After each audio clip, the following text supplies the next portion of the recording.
দুঃখের বোঝা বুকেতে নিয়ে বল না আমি বাঁচবো কি করে।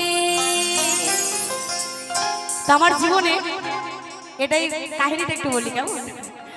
তা আমি যখন ক্লাস 7-এ পড়ি তখন থেকে আমার স্কুল লাইফে আমার প্রেম ভালোবাসা।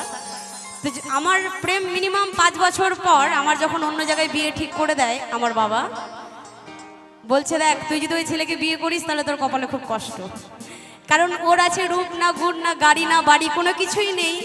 আর তুই যে বংশের মেয়ে, তুই যদি নিশ্চয়ই একটা ভালো বংশে বিয়ে করিস তো তোর বাবার নাম থাকবে।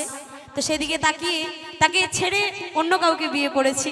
তো সে জীবনে এত কেঁদেছে আমার জন্য, মানে এখন ও এতটাই এমন জায়গায় পৌঁছে গেছে যেটা অনেক দুঃখের বিষয়। তো আমি